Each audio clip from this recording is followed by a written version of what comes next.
little bit of an introduction. My name is Maciej Bukowski. I have the privilege of being part of the agenda shaping here at the Polish Business Hub, but I'm here also as a director of the Energy Resilience Program at the Casimir Pulaski Foundation, organizer of the Warsaw Security Forum. And we have quite a setup today. Wojciech Wrochna, who is the Polish government's Plenipotentiary for critical energy infrastructure, and Vice Minister, should I say, or Deputy to this. Deputy Minister, exactly. We have Philip Camery, who is Vice President at ENRI. Should I say a major renewables player in Europe?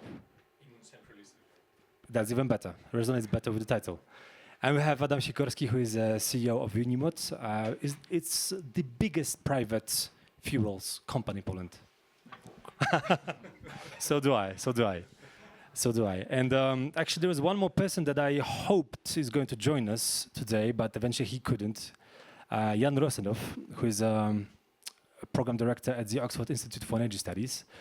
But when I woke up today and looked up LinkedIn real quick before heading to here, I saw that he published something interesting, which is a link to an article by The Guardian, and the title says that Trump has growing stranglehold over EU and UK energy supply, study shows.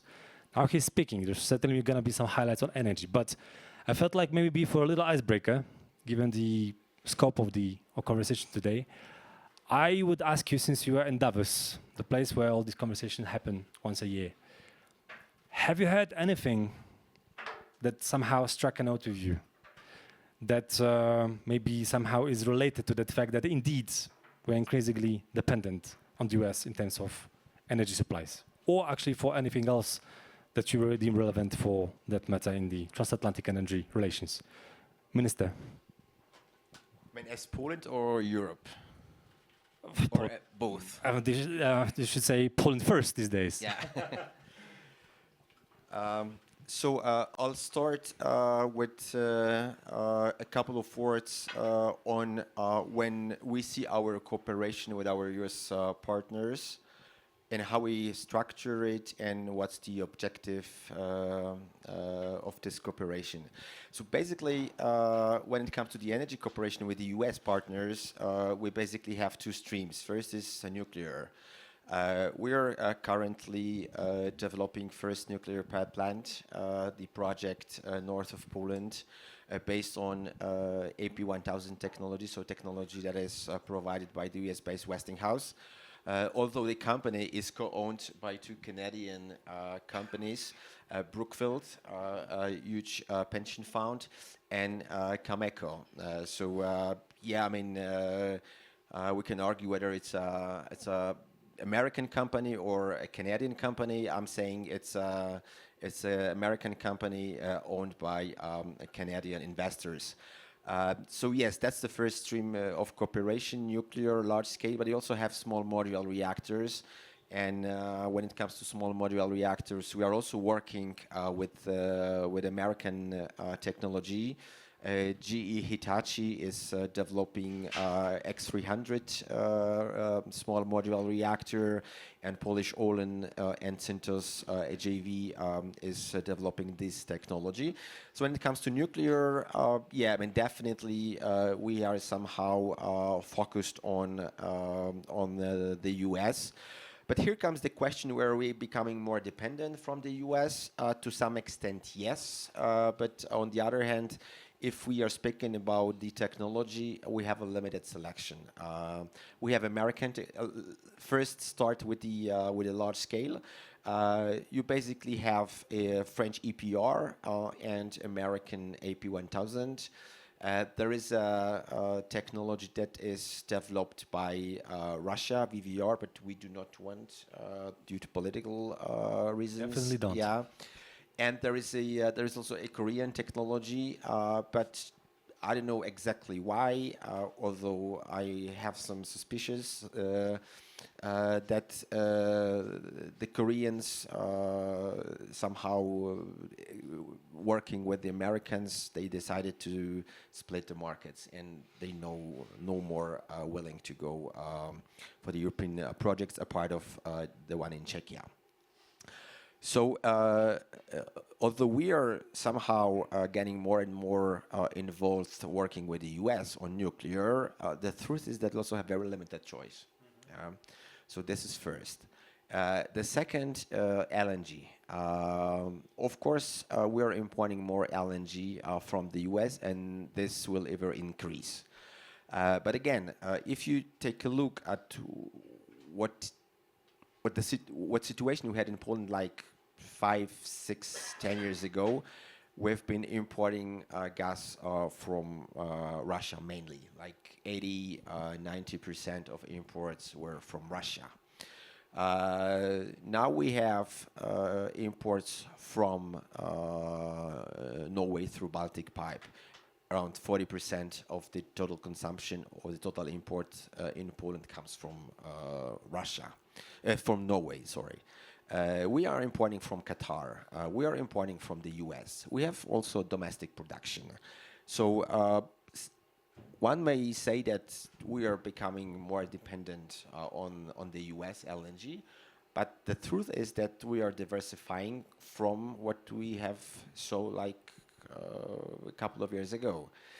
And another question is, and we had this discussion at the EU level, shifting from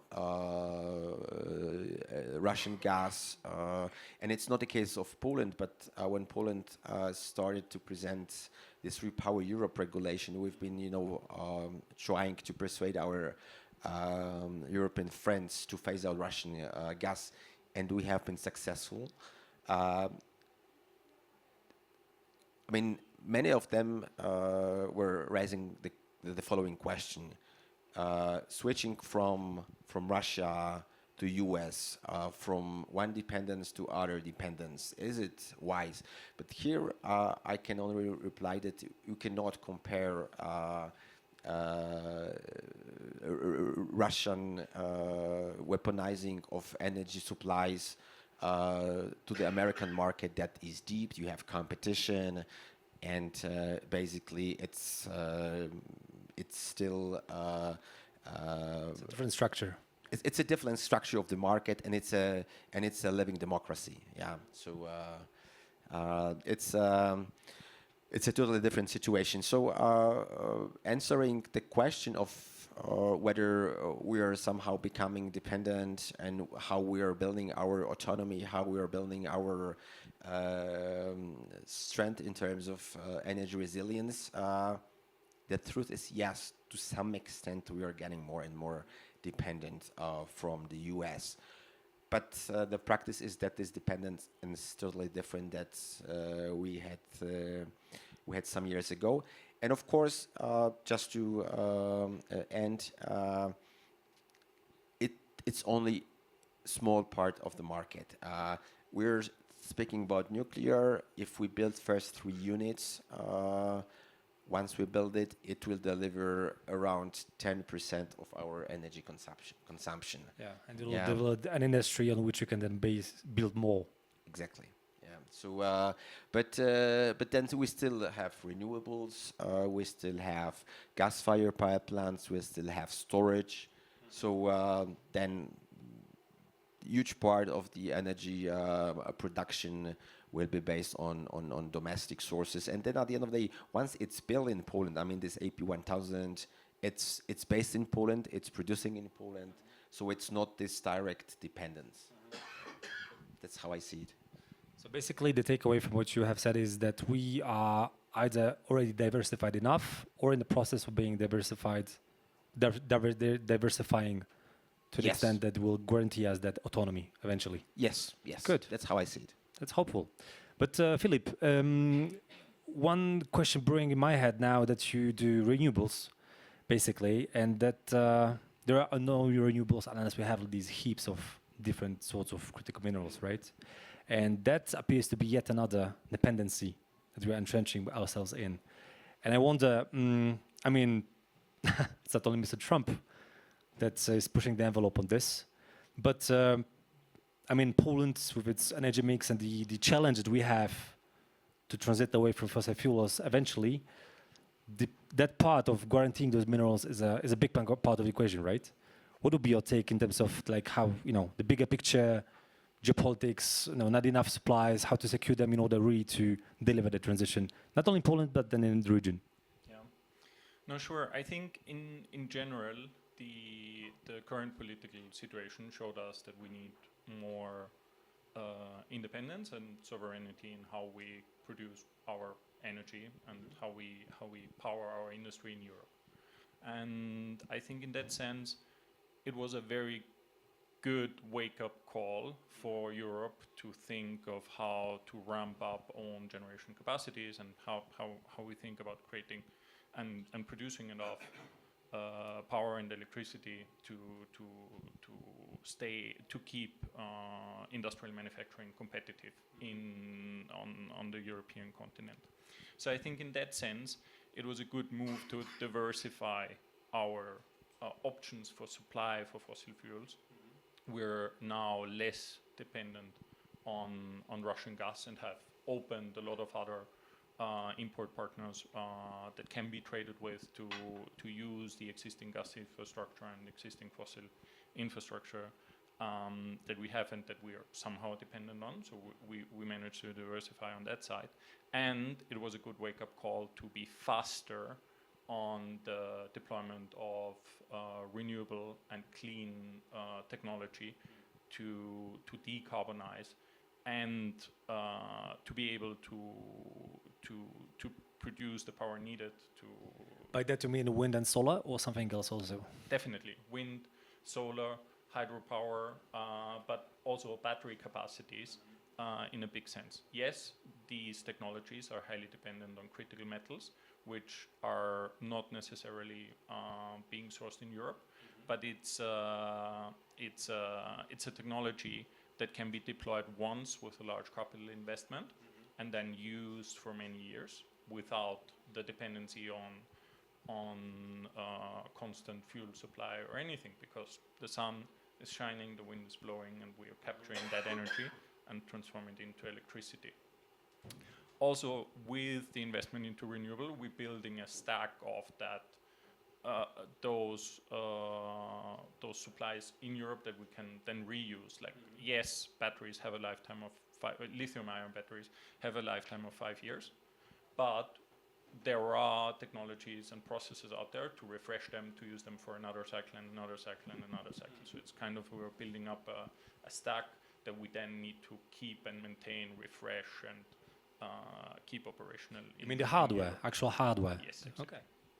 So we will have to be smart about recycling of solar panels. We have to be smart about recycling of batteries that are on site.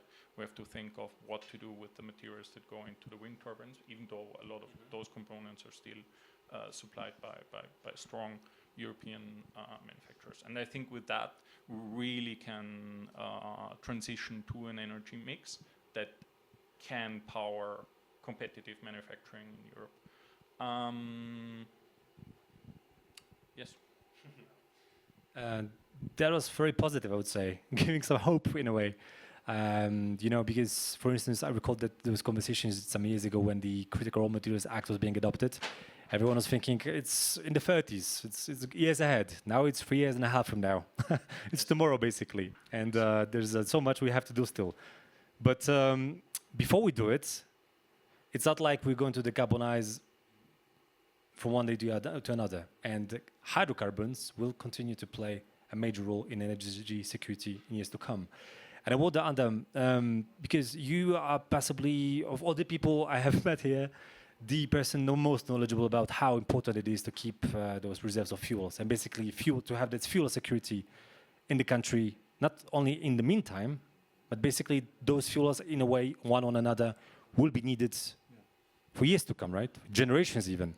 And I'm thinking, again, going back to my initial question, we've been here for a couple of days. Have you heard anything like really relevant that you felt like is, oh wow, this changes my thinking about what I do and how the fuels game goes about in Poland and the region? No, I still believe that we need the fossil fuel, and the lesson learned from the Ukrainian war, I think everybody understands very, very well. I want to mention one point regarding the dependency and about the United States. I want to add what Minister Wrochna said. United States, we as a company, we are buying a lot of molecules from the United States. Comparing to the completely different situation before 2020 when the most of the molecules came from Russia. And there is a big difference between Russia, United States, and even Middle East, I would say something like that. Some points was mentioned, so it's a very, very competitive market. It's very, very difficult to find in United States, even not possible, company which is directly backed up by the state. It is a private-owned companies. And what for me is very, very important point as well, there is no any other country, and even I can compare even Norway, there is no any other country in the globe where you as an investor, for example from Poland, you are allowed to decide to invest in the US LNG business. So if you believe that this is so good business from the US perspective, this is kind of the dominance, you are free to ask for the license to build the LNG terminal in Louisiana or in Texas. You are free to go to Texas, Oklahoma, or different places to buy upstream business and invest money there, as many, many companies from Europe, they did, like the Shell, like the BP, like the Repsol. So you cannot compare the situation with Russia, where if you like to buy the gas from Russia before 2020, the seller was Gazprom. If you want to buy the gas from Qatar, it's a Qatar Energy. Are you allowed to buy any part of the Qatar Energy and to be the investor there? No, it's not possible. So there is no comparison between United States and the kind of dominance of the supply. We are buying a lot of molecules from United States. Why? Because they are very competitive and they are very transparent. And if we are looking for the supply for the 26, I'm going to Houston and I have 7-8 meetings with the different companies like Exxon, like Chevron, like P66, like Marathon Oil, and we are talking about the price and about the conditions, about the credit limits, something like that. There is no any other country worldwide that I have such comfort as a buyer to discuss with the seller and try to have the best possible conditions. Coming back to the strategic, yeah, I think the lesson taken from Ukraine is very, very simple. When the war started, they had the strategic reserves only for the 3 days. 3 days. So thanks to Poland, thanks to our 90 days strategic reserves, we were capable to support the Ukraine. So electrification, electric cars, everything, this is the future. We are transforming our economy to the electrification, but there is some, I don't know, purposes like the military, like the fire service and many others where the fossil fuels will exist, I believe, for the next 50 or 100 years. You cannot replace that. Yeah. Interestingly, I heard really recently that the reserves requirement as such, it applies to different sorts of commodities, obviously. And for instance, in countries like those in the Middle East that are sitting on these hydrocarbons, they have, for instance, reserves for much longer, but they only have reserves of water for 3 days. Right? So it really, the question changes on depending on where you are. But then is again the question, sorry to interrupt you, but this is the question, what is really reserves means? But sure. Because some countries, they say, okay, we have, I don't know, reserves of the crude oil. But again, the lesson taken from the Ukraine, you need the capacity to process this oil. You need the diesel, you need the gasoline, you need the LNG or LPG, not the crude oil. The tanks, they don't use the crude oil, even we call sometimes ropa in Poland, but this is not the crude oil, it's diesel. So this is very, very important, and Poland is quite safe here. I'm really happy. And picking up on a thread that you have just started about lessons from Ukraine, which are essential in so many ways, but there is one specific item I wanted to ask you about, because each of you actually wears a different hat, sort of, but you all have certain exposure in one way or another to different sorts of critical infrastructure in energy. And for instance, at Pulaski, when we're doing our reports in our analytics, we have proposed this idea to somehow try to move away from the notion of energy security and replace it with energy resilience, which would be then understood not as just securing the supplies, but making sure that infrastructure that you put in place in order to receive it, distribute it, move it, that it's secure also against all sorts of threats, whether it be direct, indirect, physical, hybrid, and so on and so forth. And I know that discussion is brewing in Poland, not only because, like you minister said, there's the nuclear facility being built, there's offshore, there's so much more. But do you have any specific, maybe insights, takeaways, ideas about, for instance, what either we could learn from Ukraine in this regard in order to secure our own infrastructure? Or is there anything else that is Poland-specific that we should focus on? I ask these questions to Ukrainians very, very often, and they use only one word, which is, I can say, magic. Decentralization. Decentralization. So they said the only way they survived because of the supply of the fossil fuels, but as well power generation now, power generators, heating, district heating is decentralization, because big power plants are easy targets. So decentralization, this is a solution. But Minister, we're not really moving from big generation units to small generation units. It's going to be still a lot of physically huge infrastructure, right? To some extent, yes, of course, like the nuclear power plant. So a nuclear power plant, we're building 3.7 gigawatt of installed capacity. But they're quite safe, based on the Ukrainian, but actually, that's what I wanted to say, that at the end of the day, nuclear is very particular because the reactor pressure vessel is something that is really resistant even to a drone attack, a direct hit from the aircraft. So this is safe. And then, of course, we're still building a lot of large power plants, but the system is getting more and more decentralized. I'm first speaking about the energy system. So we're building a lot of renewables, PVs, storage, onshore wind, offshore wind. It's definitely a way that's giving us more decentralization. And as you have said, it strengthened the resilience, because also I'd like to refer to what you said, that a couple of years ago we've been basically focusing on energy security, and energy security was mainly understood as the security of supply. So speaking about energy solidarity is security, we've been speaking about gas supplies from Russia or elsewhere, generation adequacy, so building enough capacity to cover the demand. But now we're speaking about resilience, which means, of course, we still need the generation adequacy, but then we need also safe grids. We need the infrastructure that is resilient to cyber attacks. A couple of days ago, the Prime Minister was and Deputy Prime Minister Gawkowski, was informing about one of the largest cyber attacks on the Polish energy infrastructure we had in recent years. And yes, I mean, for example, one of the facilities that were targeted was a district heating facility in one of the major Polish cities. Imagine end of December with a temperature outside like -12, -15, when you totally paralyze the functioning of a central heating facility. So the entire city remains without heat supplies for a couple of days. Yeah, it's a huge problem. So in fact, we have the infrastructure, but we have different type of threats that we need to protect against.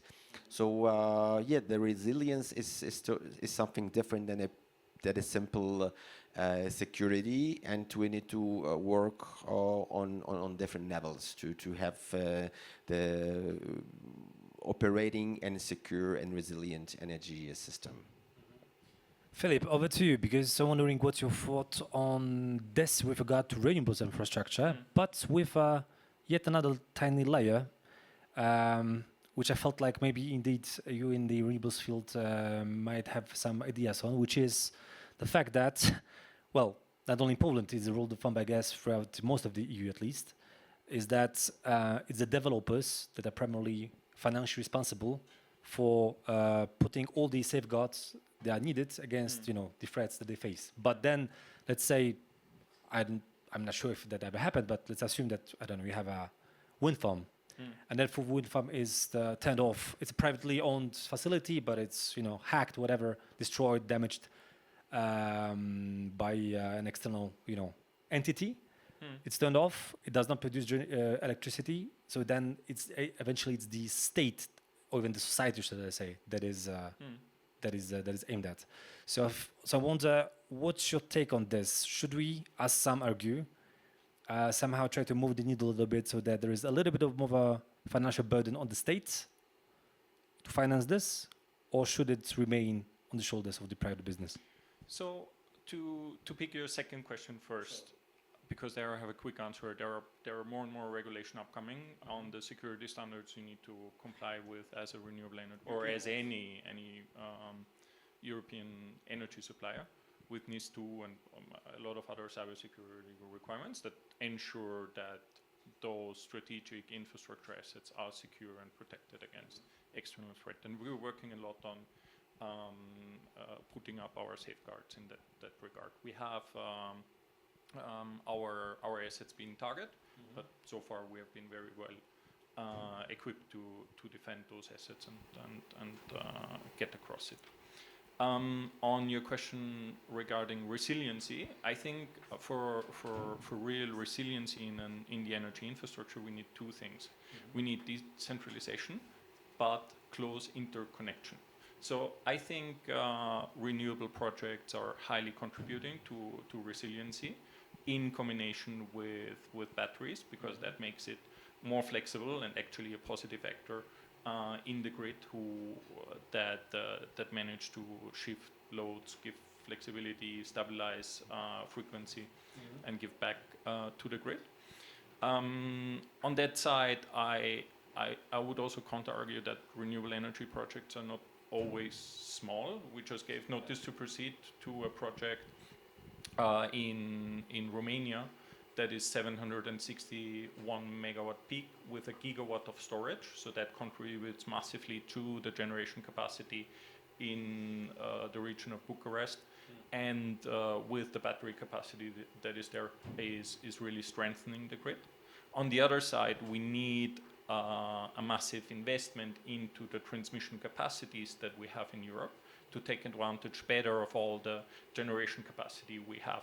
And specifically Poland and the Baltics have great conditions for onshore wind, very low, one of the lowest levelized cost of electricity that you can harvest there. But we need the transmission capacities to bring those to the industrial hubs where manufacturers are actually needing this energy. I think there we had Estonia decoupling from the Russian grid, synchronizing with the other Baltics.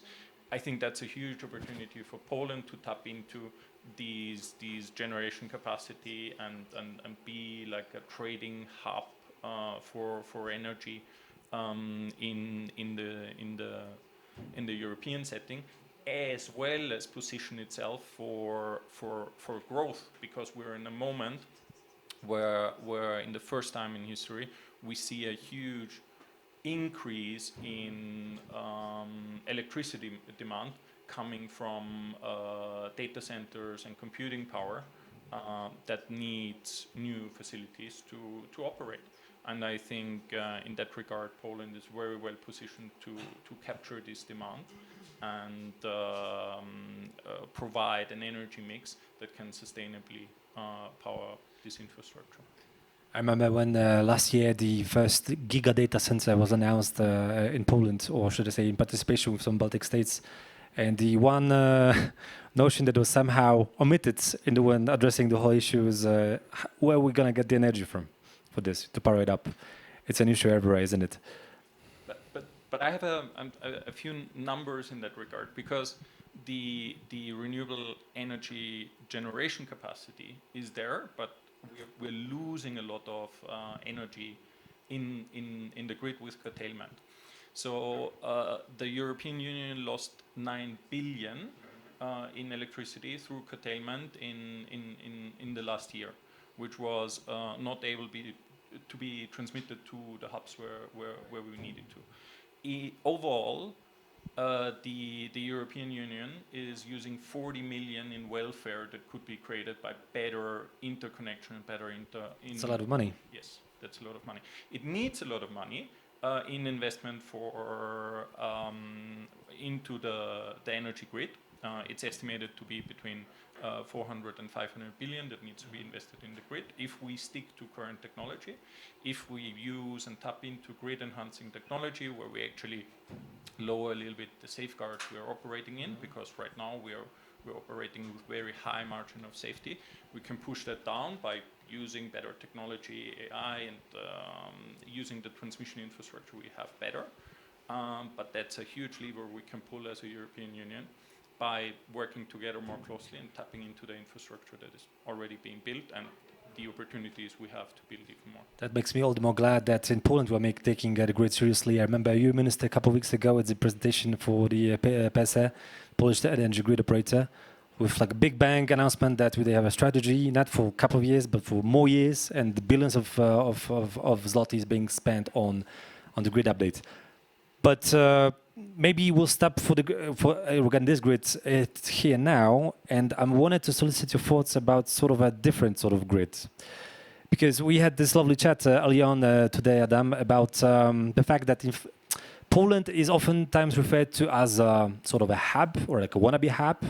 Nothing's happening, but indeed, I like this word, hub. Exactly, it's yeah, we very much like it in here, but. Eventually, actually, what it is now is more of like a transmitter. Transit country. Transit country, right? And I mean, with all the geopolitical shifts that are happening, you know, this power going from place of one to another, and makes me recall that saying that by Joseph Knight that power is like love; it's easier to experience than to measure. And then you can see that these changes are happening, and who can seize the opportunity does it.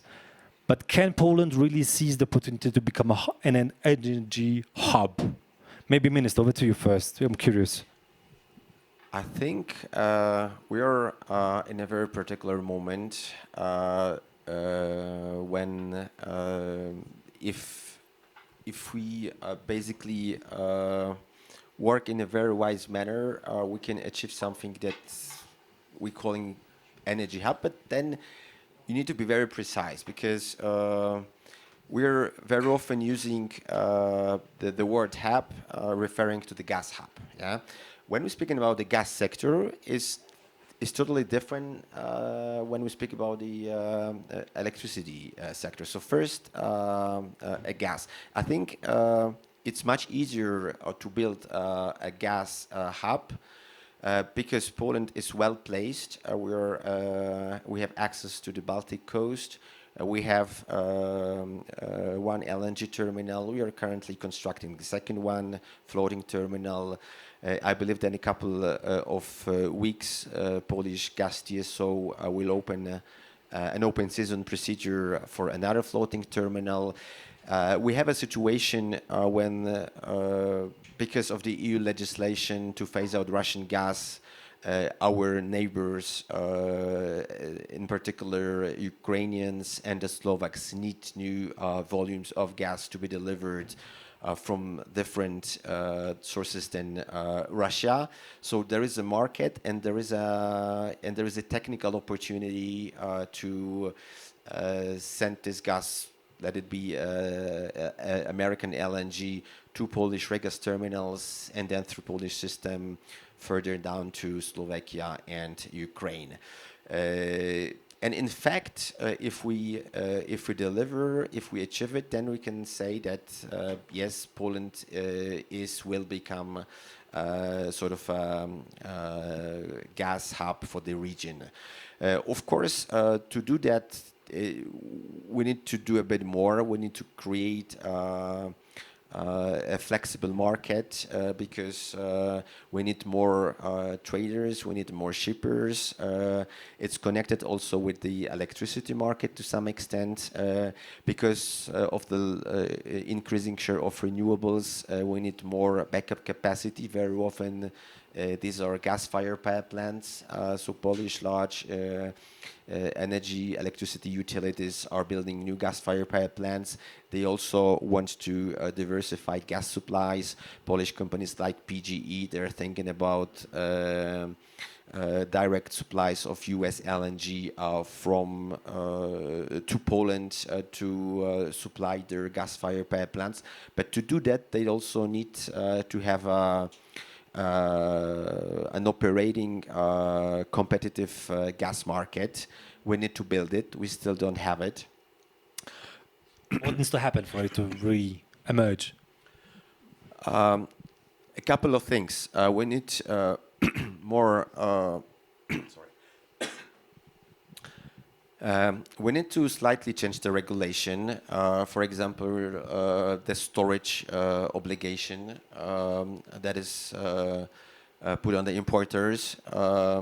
We need to definitely allow the market to be more flexible in a way that if, for example, a Polish utility is buying gas that they not need at the very moment, they can easily sell it at the energy exchange. So we need new instruments to be implemented at the energy exchange. So if we work in parallel on these objectives, I think we can build a more competitive wholesale gas market. So that's for the gas hub. Speaking about the electricity sector, it's a bit different because we are currently at the EU level working to deliver the European energy market. Yeah, we still don't have it. And what we have actually mentioned in grid developments and building more interconnectivity is the right way to deliver it. Very often, we need to curtail. Very often we need to introduce capacity constraints because when it comes to import, because the grid is not developed enough to absorb cheap electricity from other countries. But here comes another challenge, building more interconnectivity, building more integrated European energy markets. It requires also building more interdependence, which basically put us at certain risks. That if, for example, we have a certain problems within Polish grid, then our neighbors, other TSO, would need to help us. So in order to do that, we also need to build through regulation, through agreements between the TSOs, but also, sort of based on the daily cooperation, a trust between the partners. Because if we don't have this trust, then we'll never build a truly connected energy market in Europe.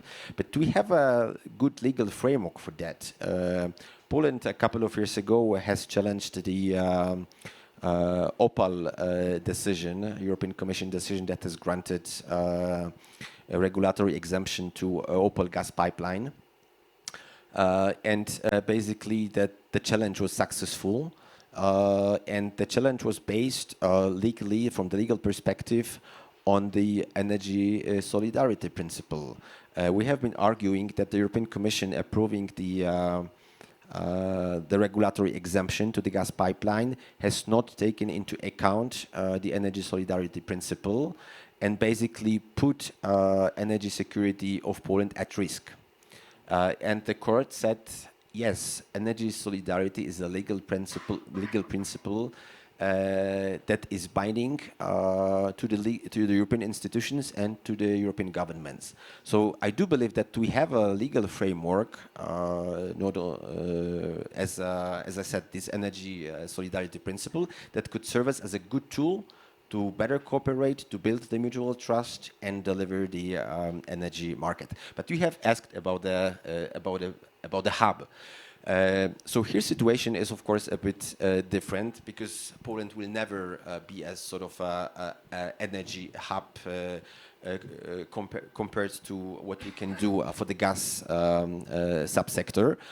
But on the other hand, having nuclear, having renewables onshore, offshore, PVs, having developed storage, I think we can build a resilient system when our enablers can also profit from. So yeah, different type of a hub, but still an important part of the integrated European energy market. A quick follow-up, Minister, before we ask you, Adam, about fuels, because I'm curious what's your take on this. But I wonder, lately there has been this development about the revival of the so-called free seas, which to myself, it has always been like sort of a format for the US to convey certain, interest in one vehicle or another. But under this current disguise, they are pushing the envelope to bring more LNG through Croatia and Greece. Do you deem this more of a danger for our hub plans, or does it strengthen our system? No, not at all. I mean, I've been speaking about Ukraine. I've been speaking about Slovakia. Because of the geographical location, the transmission of gas from Poland to Slovakia, it's simply much closer. The European regulation that you apply to tariffs oblige you to reflect the cost. So it's much cheaper and easier to supply Slovakia through Poland or Lithuania from Polish regas terminals than from Greece. It will be cheaper. Of course, the Greeks, the Croatia is pushing for their products, but I don't see it as a threat to the Polish opportunities to create a gas hub. Even very recently, we have been starting to, because there is this idea of the vertical corridor. We are now speaking about the vertical corridor with the southern and the northern gate. It's funny how just within a couple of years, the vector has moved from all sorts of energy going from east to west, now from north to south, and the other way around. But Adam, so we mentioned electricity, we discussed gas. Would you say that the hub thinking, should I call it, can it apply somehow to fuels too? In our case, fuel maybe is not so easy. We are very important transit country for the Ukraine, especially for the Ukraine. But if we look for the geography, there is a threat that after, if the wars stop it, the more molecules will move to Ukraine from the Black Sea, because this is the natural corridor of the supply from the Middle East, especially diesel, gasoline, and then we don't know what about the refining capacity in Ukraine. Probably they will not rebuild. So for the fuel, yes, we benefit because of the war in Ukraine. This is no question mark. Unimod, Orlen, Maciej, which is part of the Orlen group as well. So we cover 35-40% of the Ukrainian market, which is 2-3 million tons of the fuels. This is transit for the Polish ports, for the railways, terminals, something like that. But I switch a little bit to the gas, because we are in the gas, and I've been in the discussion about the Greece and the Croatia. I fully agree with Mr. Minister that we have much better geographic position than those two countries. But I believe that there is some homework we need to do to become real hub. Yeah, I have a dream that from 5 years from now, the 80% of the gas transactions in the region, they will be set on the Polish index. What does mean Polish index? Polish Power Exchange. Because then we can say this is really the hub. There is the index that the people in the region understand that this is very transparent index. There is a liquidity on the market, and then we have a lot of benefit in this case to be kind of price setter in this perspective. And there is a opportunity to be there, because 90% of the transaction in Europe is with TTF. TTF price, Draghi report. I will just mention to the Draghi report, which is from September 24. There were a lot of about the natural gas and not transparency in the natural gas market. Although Draghi didn't mention Eastern Europe even once. Exactly. So I think this is the first one. Second, what we need more market players. I agreed with here. We need the infrastructure for in, but as well for out. There is a very nice report which I share with you from the USAID, which was made in 21, just before the war, about the integration of the natural gas market, Poland and Ukraine. Why? Because they have 20 or 25 billion cubics of the storage capacity there.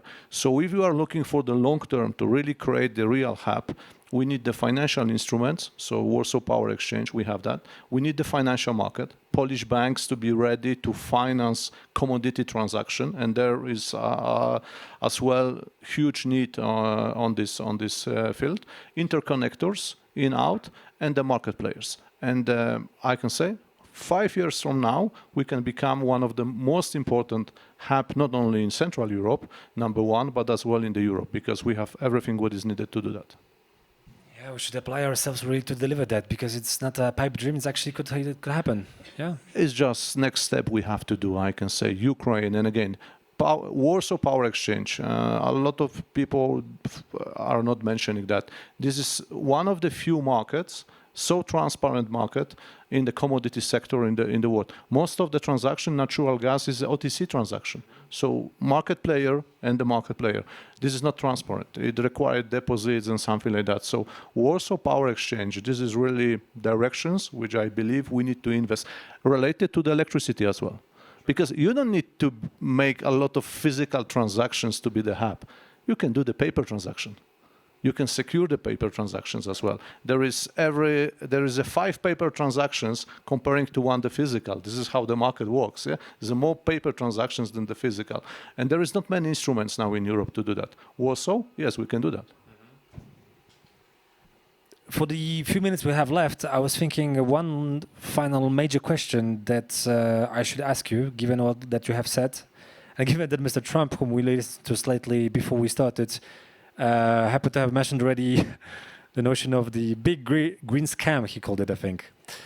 And of course, he's poking, needles at us in a way, because it's also, a way to undermine our cohesion. And it's easier, I assume, for the US to negotiate with what Europe is composed of rather than with Europe as a whole. And my question is, I try to be eloquent to convey the idea, but there are all these different tensions, from high electricity prices to geopolitics to trades, issues, supply chains, this and that.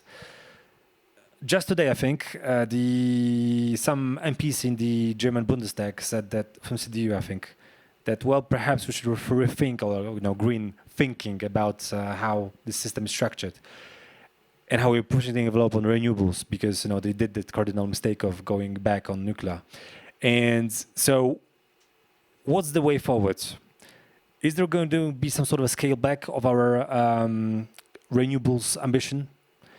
Is the net zero a pipe dream, or is it just deferred in time because we have to catch up with reality that has caught us by surprise, apparently, which is, tanks and drones in Ukraine and basically these crazy spikes of prices and this and that?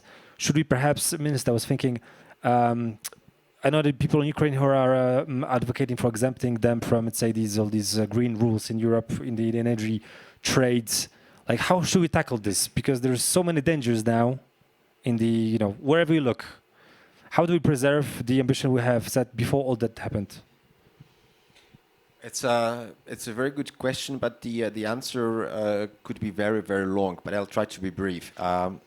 First of all, I think that the discussion about green energy is and should be different from American perspective and from the European perspective. I can understand to some extent the Americans why they are discussing you got into the direction of using more their natural gas. I mean, they have it, it's cheap, and they can really assure low prices and stability. In Europe, we don't have these resources. So that's the first difference. So then green energy comes with a very different answer to the Europeans, but because it can give us more autonomy. And then the second question is, how about the competitiveness of the green transition, renewables? And I think that to some extent, the EU policy for the last years was too much green-oriented. And let me be clear here, this is not something negative. This is not against green transition. This is not something against renewables. But we should be very clear, open and transparent, and to say that if we switch more to renewables, it will require more backup capacity. It will require more grid extensions. It also costs money. We are now asked in Poland very often, you have decreased the cost of energy, which is good, but then the grid costs have increased. We are now paying, the cost of the Polish capacity market is more than 50 zlotys per megawatt. It's a cost that everyone needs to pay for the grid stability. And we just need to be very, open, fair, and transparent, saying that the green transition is something that we need, but also we need to also keep in mind that we need price affordability, we need competitive economy. And I'm keeping repeating this, the European energy policy is based on 3 pillars. It's clean energy, sustainable economy, but it's also a competitive economy. We need low prices, and we need security of supply or energy resilience. And only based on these 3 pillars, we can build the success in the energy markets.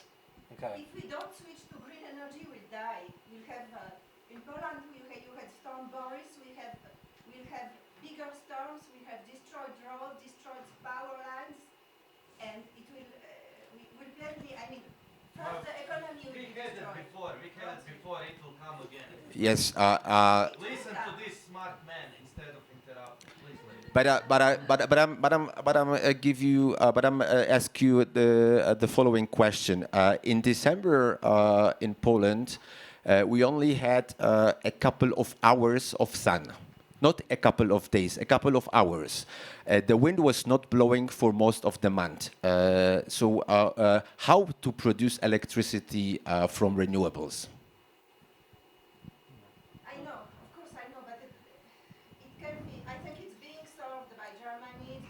It hasn't. They are importing nuclear from France and renewables from Sweden and Norway. As I tell you, roads and power lines will be Create solution. Come with solution. You cannot just shout. No. I mean, for sure, we need to fight. We need to fight climate change. This is sure. But we are investing in renewables. Nuclear is also a solution because it is not emitting CO2. So we need to apply a different solution. We need to apply renewables. We need to apply storage. We need to develop grids. We need to build nuclear. But let's be frank, we're not gonna build a zero emission system within a coming years. So that's the reality. I got a very nice answer I heard a nice answer for this question, very smart answer in CERAWeek, during CERAWeek in Houston a few months ago, when one of the CEO of the biggest oil company in the US was asked, but okay, Mr. CEO, are you very happy that the President Trump is now in the office, so green energy is done, is gone, is not anymore? He said, no, I'm not happy. The policy before Trump, it was extremely left. Now it's extremely right.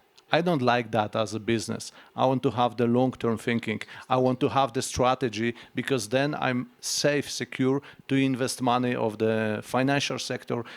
So I believe we need a strategy. No one is saying that the green transition is stopped. No one wants to stop this green transition, but we need to do on the right time and forget about the targets, which are, we know that we will not fulfill these targets, and then we are moving these targets because someone said 2025, 27, 28. We are going to the lowering emission, and then let's do that. And because otherwise, then only state can finance the project, because the private sector, we cannot finance the projects and invest if we are going from the left to the right every 4 years or every 8 years. It's not possible. Absolutely. Before we wrap up, Philip, the renewables man, your take on this?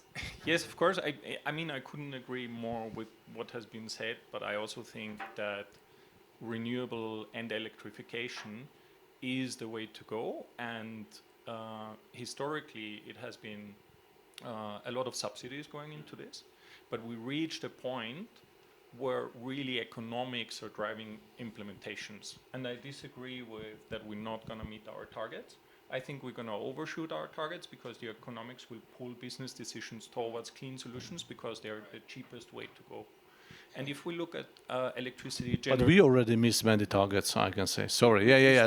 Let's yeah, of course. So why you believe that now we can meet? No. It's we are the targets was too optimistic, and the promise to society was as well the problem, because the promise to society it was green energy. It means cheap energy, and this is not true. In the transition period, related to the investments into the grid, how much we need to invest to upgrade the grid, we cannot talk about the green and the cheap. Yeah, right. It's not like that. But if you look at a levelized cost of electricity, solar and wind are producing significantly less I agree. euros per megawatt hour than building new nuclear capacities. 100%. But then you need the upgrade of the grid. But I know we're running out of time. But I'd like to comment on this. Very recently, Poland has got a stated approval for a Polish nuclear power plant. The strike price for Polish nuclear is less than 500 zlotys per megawatt hour, which is similar to the price for the offshore wind. Yeah, but for the offshore wind, we also need a backup capacity. And then I do agree that the levelized cost of electricity. Yeah. Prices for onshore wind are significantly below onshore wind, so it must be cheaper than. No. Sorry, I said offshore or onshore. Offshore. So offshore, yeah, offshore. Onshore is cheaper. Fully agree. And I do agree that the levelized cost of electricity for renewables is low. But then, if you have for the last auction for the offshore wind, the most expensive projects were around 490. So if you are selling electricity on the market for 20 euros, because if the production is high, what is the cost? It's 20 euros or 120 euros? It's 120 because they need to subsidize it. It's not wrong, but we need to be really very clear, because then people, I really get pissed that, they're paying much more than they have been expecting. Right. And I think we need both. And we do. The Polish government is very pragmatic in approach. We are developing renewables. We are developing nuclear. We are developing grid. Only PSE, the Polish TSO, to develop the grid to absorb power energy from renewables will invest 16 billion euros in the next 10 years. Yeah, this is huge investment. And we're doing this to absorb more renewable energy. But yes, it will have an impact on the tariffs. There's no third option. Yeah. Gentlemen, thank you so much. I think for those of you who visit us every day, you can tell that this was perhaps the juiciest conversation on this stage thus far. Thank you very much, and I'm sure we'll continue. We could go on for hours, I'm certain, but thank you.